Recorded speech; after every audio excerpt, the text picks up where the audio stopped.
ကဲဒီဗီဒီယိုမှာကျွန်တော်ဒီပုံလေးလမ်းပြောဆွဲပြပါမယ်ဒီပုံကိုလည်းကျွန်တော်တို့ center နဲ့စပြောဆွဲပြမယ် center မှာ 0.75 နဲ့ဒီမှာဘလောက်ရှိလို့ဆိုရင် 1.26 ရှိပါတယ်ကဲကျွန်တော်ဒီနေ့မှာ style command လေးယူမယ် click နှိပ်မယ်ပြီးတော့ diameter ဒီဘလောက်လဲဆိုရင် 0.75 ပြီးနောက်တစ်ခါ sound y မယ်အဲ့တော့ဒီမှာပဲ click နှိပ်လိုက်မယ်သူလည်းပေါင်းဆိုရင် d space bar ဘလောက်လဲဆိုရင် 1.26 enter okay အဲ့ဒါပြီးတော့မှကျွန်တော်ဒီကနေမှာ horizontal မြင်တစ်မြင်လမ်းပြောယူမယ် click နှိပ်မယ်ပြီးတော့ဒီဘက်လေးရွှေ့လိုက်ရအောင် one more time နောက်တစ်ခါ horizontal မြင်တစ်မြင်ထပ်ပြောယူမယ်ပြီးတော့အဲ့ horizontal မြင်တစ်ခုကျွန်တော် rotate လုပ်ပါမယ်အဲ့တော့ကျွန်တော်ဒီကနေမှာ rotate command ယူမယ် select ပြီးရင် base point ဒီမှာယူမယ်သူ့အပေါ်ဘလောက်လဲပေးရမလဲဆိုရင်15လဲပေးရမှာပါအဲ့တော့ကျွန်တော်ဒီကနေမှာ keyboard ပေါ်ကနေ15လမ်းပြောရလိုက်မယ် and enter ပြီးတော့သူ့ကျွန်တော်ဘလောက်လဲရမလဲဆိုရင်အနုပ်60လဲရမှာဖြစ်ပါတယ်အဲ့တော့အနုပ်60 enter တော့ဒီမှာပါသူပေးထားပြီးသားပါကဲအဲ့ဒါပြီးနောက်မှာတော့ကျွန်တော်တို့ဗာဆွဲမလဲဆိုရင် line တစ် line လမ်းပြောဆွဲမယ်တော့အဲ့ line ဒီဘလောက်သွားမလဲဆိုရင်ဒီဘက်ကို 3.25 သွားမယ် 3.25 enter ပြီးတော့ကျွန်တော်ဒီမှာ intercept ဖြစ်ပြီဆိုရင် click နှိပ်လိုက်မယ်ဘာကြောင့်လဲဆိုရင်အဲ့မှာကျွန်တော် circle ဆွဲရမှာဖြစ်တဲ့ကြောင့်လို့ပါကဲတော့ circle command လေးလမ်းပြောဝင်မယ်ဒီမှာ click လေးနှိပ်မယ်တော့ circle အတွင်း diameter ဒီ d space bar 0.5 နဲ့သွားပေးရမယ် and enter okay နောက်တစ်ခု circle ယူမယ်and နောက် circle ဒီ radius ဘလောက်ပေးထားအောင်ဆိုဒီမှာ 0.63 ပေးထားတယ်အဲ့တော့ 0.63 enter okay အဲ့ဒါရပြီးနောက်မှာတော့ပေါင်းစိကျွန်တော်ဒီဘက်မှာရှိတဲ့ software လမ်းမျိုးဝိုင်းအောင်ဒီမှာလည်းဘလောက်ရှိတယ်ဆိုရင်0.63 နဲ့ဒီမှာဆိုရင် diameter 0.5 ရှိတယ်အဲ့တော့ဒါနဲ့ပေါင်းစိလုံးဝအတူတူပါပဲကဲအဲ့တော့ဘာလုပ်ကြမလဲဆိုရင်ကျွန်တော်ဒီမှာ circle တစ်ခုဝိုင်းမယ် circle ဒီပေါင်းစိဒီ PCD circle ကိုယူရမှာပါဒီမှာ block ပေးထားအောင်ဆိုရင် 3.13 ပေးထားတဲ့ဟာလေးပါကဲ style command လေးယူမယ်ဒီမှာ click နှိပ်မယ် radius ဒီ 3.13 enter ကဲပြီးရနောက်မှာကျွန်တော်တို့ copy command ယူမယ်ဒီနှစ်ခုကို copy လုပ်ပြီးတော့ကျွန်တော်ဒီမှာလမ်းပြောထားလိုက်ပါမယ်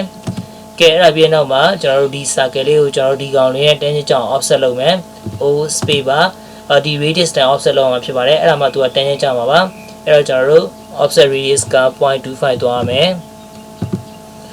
သူ click နှိပ်မယ်အပြင် click သူ click နှိပ်မယ်အတွင်း click ပြီးတော့ပေါင်းစဒီစောင်းဝိုင်းကြီးနဲ့လည်းtangent ကြမယ်အဲကြောင့် offset command ပဲဝင်မယ်ဒီကျွန်တော်တို့ 0.6 သွား 0.63 သွားမှာပါအဲ့တော့ 0.63 enter သူ click နှိပ်မယ်ပြီးဒီပြင် click နှိပ်မယ်သူလည်း click နှိပ်မယ်အတွင်း click နှိပ်မယ်အဲ့တော့ 0.63 သူ radius တိုင်း offset လုပ်မှသာလဲဒီပုံစံအဆင်ပြေမှာပါအဲ့တော့ကျွန်တော်ဒီမှာ horizontal မြင်းလေးတစ်မြင်းလေးဆွဲထားလိုက်ပါဦးမယ်ဘာကြောင့်ဆိုရင် trim လို့ရချိန်ကြရင်လိုရလို့ပါtrim command ဝင်မယ်နှစ်ခုလုံးဒါလေးတွေ select မလိုက်အောင်ပြီးတော့ trim လေးလုပ်လိုက်မယ်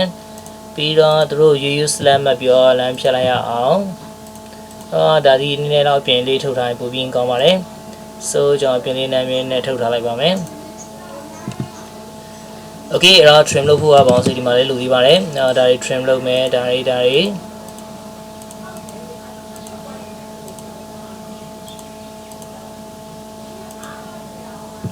ကဲတော့ဒီမြင်းတွေခဏလောက် hide ထားလိုက်ပါဦးမယ်မလို့သေးလို့ပါကဲဒီကလည်းပေါင်းစီပြန်ထားလိုက်မယ်သူကပေါင်းစီကျွန်တော်တို့ center line အနေနဲ့ပေါင်းစီအသုံးပြုရမှာဖြစ်တဲ့ကြောင့်လို့ပါ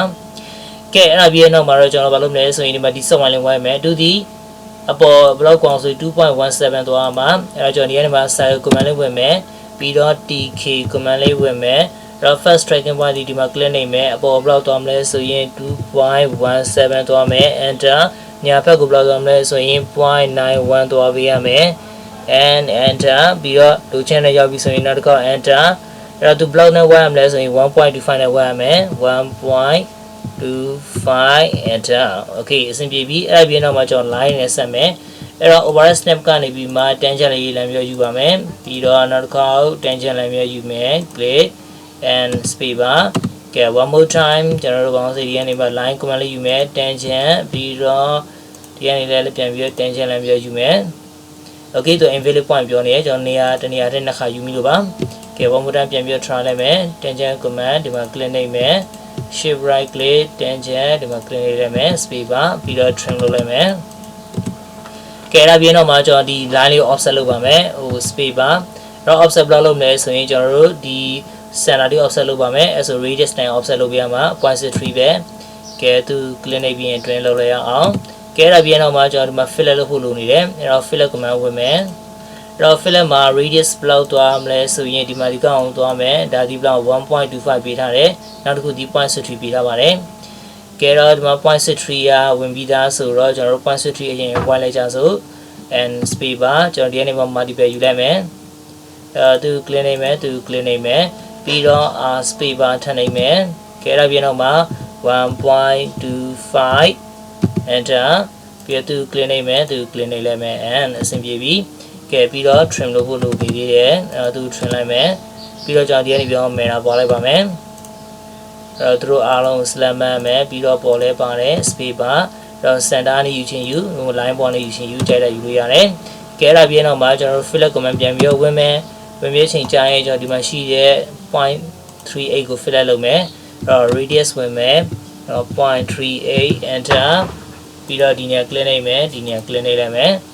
okay အဲ့တော့ဘောင်းစိကျွန်တော်တို့လိုချင်တဲ့ဟာလေးရရှိပါပြီဒါ erase လုပ်လိုက်ရအောင်ပြီးတော့ဖြောက်ထားတဲ့ဟာပြန်ဖော်လိုက်မယ်okay ဒီမှာ train command လေးဝင်ပြီးတော့ဒီကောင် extend လုပ်ကြည့်ကြည့်အောင် shift ပြီး click နိုင်မယ်ပြီးတော့ချက် click နိုင်လိုက်မယ်အော်ဒါတွေ select မှတ်ပြီးတော့center line ဖြစ်နေပြောင်းလို့ရပါတယ်အဲ့တော့ဒါဒီပေါင်းစီကျော်ပထမဆုံးလိုချင်တဲ့ပုံလေးရရှိပါပြီokay အဲ့တော့ဒုတိယပုံလေးနဲ့တော့ကျွန်တော်ဒီပုံလေးဆွဲပြပါမယ်ဒီပုံမှာဆိုရင်လမ်းပုံစံလေးပေါ့နော်လမ်းရဲ့အကျယ်ဘလောက်ပေးတော့ဆိုရင်60ပေးထားတယ်ဒီမှာဆိုရင်လမ်း center to center 100ပေးထားတယ်ဒီမှာဒီလမ်း angle ဘလောက်ဆိုရင်85ပေးထားပါတယ်ကဲတော့ကျွန်တော်တို့ line လေးတစ်ခုလောက်ဆွဲလိုက်ရအောင်ကိုကြိုက်တဲ့ရှည်ဆွဲလို့ရပါတယ်